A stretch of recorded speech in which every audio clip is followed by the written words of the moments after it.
Now, within Ismangaliso is Maputaland Coastal Forest, where the team stopped off to explore Rockdale Beach Camp.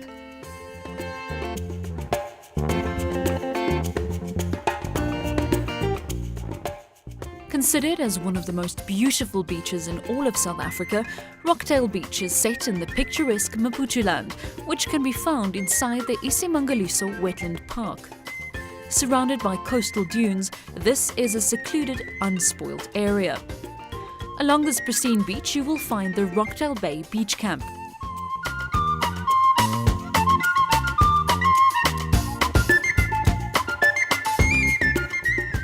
In essence, we have the best of both worlds. We're situated in a coastal forest with a beautiful, untouched, unspoiled beach 500 meters away. Spectacular. Well, Rockdale Beach Camp is a very family-friendly orientated camp. The camp itself is situated in the Mazangwenya coastal forest, approximately 500 meters from the beach. There are 7 family units and 10 twin or double units, including a honeymoon suite. The family units sleep 4 to 5 guests, depending on the size of the family.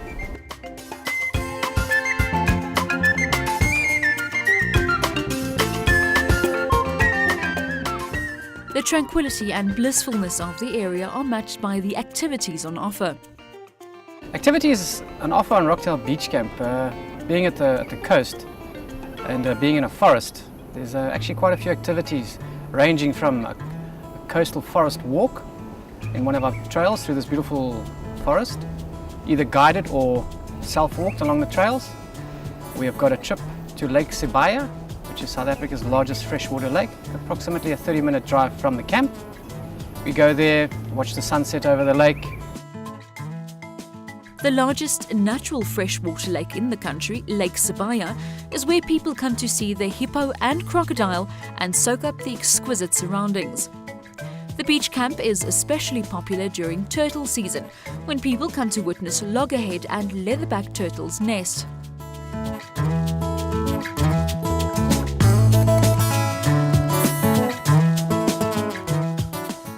Turtle season is from the 15th of March until the 15th of October. We are given a permit from Ismangaliso, which allows us to drive our concession. Every night, 2 hours before low tide, our guide is driving on the beach, and we have been involved in turtle monitoring program in this region for approximately 23 years. We have got, the concession is probably about 15 to 16 kilometers long. We drive onto the beach and we head north towards Lala Neck, turning around and then driving south towards almost Tonga.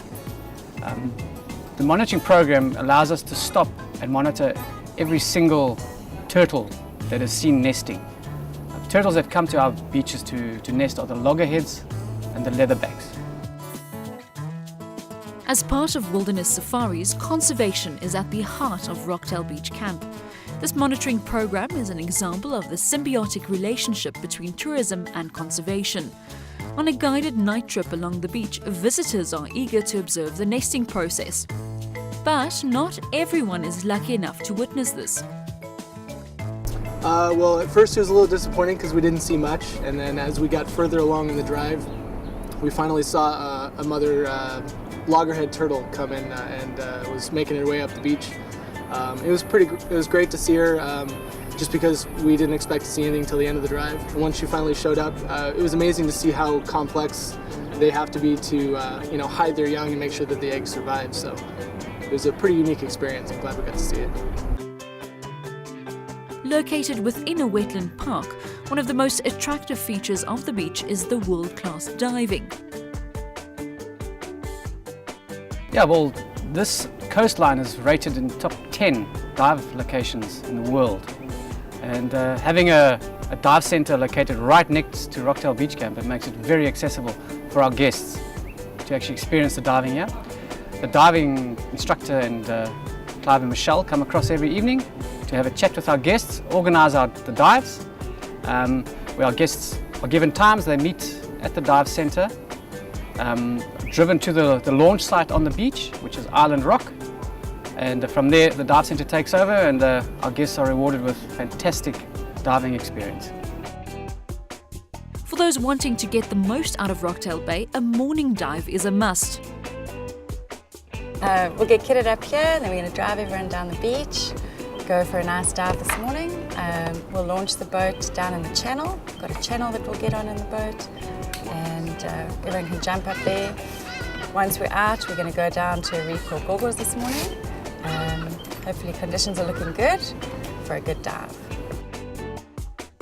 The Untouched coral reef makes diving here very unique, but bear in mind that this is only offered to Rockdale Bay guests and it's a privilege. There's been a bit of a southwesterly, so hopefully it's cleaned the water up nicely. So hoping to expect viz between about 15 to 18 meters, maybe better if we get lucky. Gorgors, beautiful big potato bass there, lots of corals, beautiful topography to the reef, maximum depth of 18 meters so we can do a nice hour-long dive. Trumpet fish, kingfish, barracuda, lots of reef fish, maybe some little nudibranchs for the guys that like the little things. See what we can find. From a tourism conservation perspective, the area was the first of its kind in the country. It's a joint venture between community, a conservation authority and ecotourism. The role players are wilderness safaris, the surrounding Mqobela and Mpukane communities and Isimangaliso Wetland Park Authority. A truly incredible experience, Rockdale Bay is not your average beach holiday.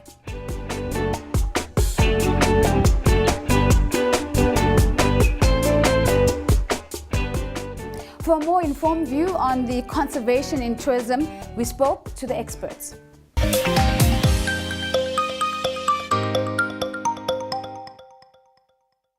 Welcome back to CNBC Africa. You are watching Latitude, and joining us now is Colin Bell to tell us more about the Africa's Finest project. Colin, thanks for taking the time. First of all, tell us about how the Africa's Finest project was conceived. So when we were born, the sort of animal statistics were something like probably 450,000 lions. And you say when we started this project with the African Finest project, there were probably 25,000 lions. So 450,000 lions to 25,000 lions in my lifetime. Same with elephants. We don't know what the sort of total number of elephants there were in the 70s, but probably minimum 1.3 million, maximum 5 million elephants, down to about 400,000 elephants now. In my lifetime. Same with leopards, same with tigers, same with everything. In our lifetime, we've had this massive drop-off. And when you start looking at the curves, you start seeing this thing that very shortly, unless we start changing things, there's not going to be any wildlife left for our grandkids. Tell us, what does the project entail? Well, the problem we've got is that tourism, in many respects, has caused the decline. And tourism as a business, in some instances, is almost as an extractive industry as mining. But there's also the other side of tourism as a business. Tourism business can also be the savior for wildlife. So we're at this sort of Klemsantner high road, low road point where business must decide where it's going to go. The tourism industry must take wildlife well into the future, completely sustainable, or tourism business as it is generally, and I'm making big generalizations here, unless tourism as an industry changes and to become good and to become participatory and to bring communities into the tourism industry, we're not going to have a wildlife industry to go forward. Now, it was important for you to remain independent in this project, which might have been quite a big challenge, seeing as that you're one of the key funders behind it. What we did is we assembled a team of environmental scientists. David is a BSc environmental scientist. We had a whole team of different folks, and we traveled the length and breadth of Africa to go and look at these different lodges. The problem with some of these environmental awards in the tourism industry, the decisions are made in smoky rooms far away. And also when they do come and vigilate, you can get seduced by the front of house. It's very, very seductive to be out the front. There's elephants and you've got nice crisp linen and all the rest of it, and the gin and tonics are perfect and the beers are ice cold. It's so easy to get onto that side of the lodge industry as opposed to getting behind the scenes and looking at the sewage, looking at the waste, looking at the energy and all these different issues.